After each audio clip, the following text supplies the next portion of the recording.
You know, from the very first email you check in the morning to the last video you watch at night, your entire day is basically powered by software. We're going to pull back the curtain on all these digital tools that we use for work, for creativity, for just talking to each other. And you might be surprised by what they all have in common. So let's start with a little question to get you thinking. What could your word processor, the thing you use to write your resume, possibly have in common with the video game you play to unwind? It seems like they're worlds apart, right? Well, the answer gets to the heart of how we use our devices, and that's exactly what we're going to unpack. So here's the game plan. First, we'll define what application software actually is. Then we'll dive into the big three categories: tools for getting stuff done, software for being creative, and those essential utilities that work behind the scenes. And we'll wrap it all up by taking a look at your complete digital toolbox. Okay, first up, what is application software? Well, simply put, it's all the programs that let you, get things done. The official definition is a program that performs a specific function directly for you, the end user. So think about it. Whether you're writing an essay, touching up a photo, or sending a message, if you're directly interacting with it to do something, yeah, that's application software. Oh, this is a fantastic way to think about it. Imagine your phone or computer is a house. The system software, like your operating system, that's the foundation.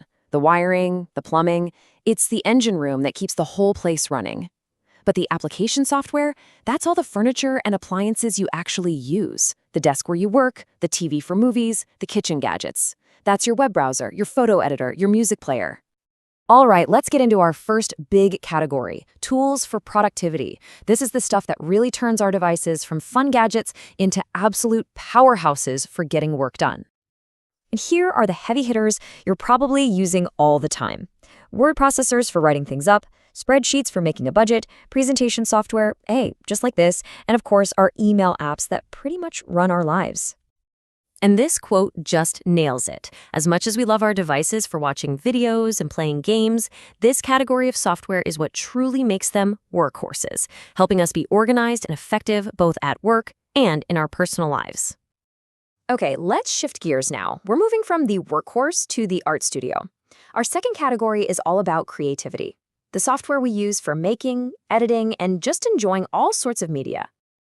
Think about editing photos. It doesn't matter if you're a pro designer tweaking colors for hours or just someone slapping a quick filter on a selfie for social media. In both cases, you're using a really powerful piece of creative software. And it's the same story with music. It wasn't that long ago that you needed $1 million recording studio to produce a song. Now, you can have unbelievably sophisticated music software running right on your laptop. It's totally changed who can create music.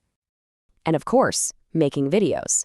This has just exploded. From Hollywood blockbusters edited on high-end software to the short little videos we all scroll through and create on our phones, it's application software that has put the director's chair in everyone's hands. But hey, it's not just about creating stuff. We use this software all the time to just experience things. Every time you stream a movie, listen to a podcast, play a game, or even design a quick graphic for a birthday invitation, you are deep in the world of multimedia software. All right, on to our third and final category, and this one's a little different. These are the essential utilities. They're the apps that are always working quietly in the background, keeping your digital world safe and running smoothly. A great way to think about them is as your device's maintenance crew. You might not even notice they're there, but they are constantly on the job, cleaning things up, guarding against threats, and just making sure everything stays in tip-top shape. So let's take a classic example, antivirus software. How does it even work? Well, it's basically a three-step process. First, it scans all your files and anything coming from the internet. Second, it tries to identify anything suspicious by matching it against a huge database of known viruses. And finally, if it finds a match, it snags it, isolates it, and gets rid of the threat before it can cause any trouble. An antivirus is just one piece of the puzzle. You've got other unsung heroes in this group, like file compression tools that help you save space, backup software that saves your bacon when something goes wrong, and disk cleanup tools that get rid of all the digital junk that slows your machine down. So, with all that in mind, let's pull it all together and take a look at your personal digital toolbox and how these different apps really do shape your entire day. Now, this chart is just an illustration, but it probably feels pretty familiar, right? A huge chunk of our day is spent with productivity tools for work or school. Another big slice goes to multimedia for fun and creativity. And holding it all together is that foundation of utility software, always running in the background. And at the end of the day, it really boils down to this simple number.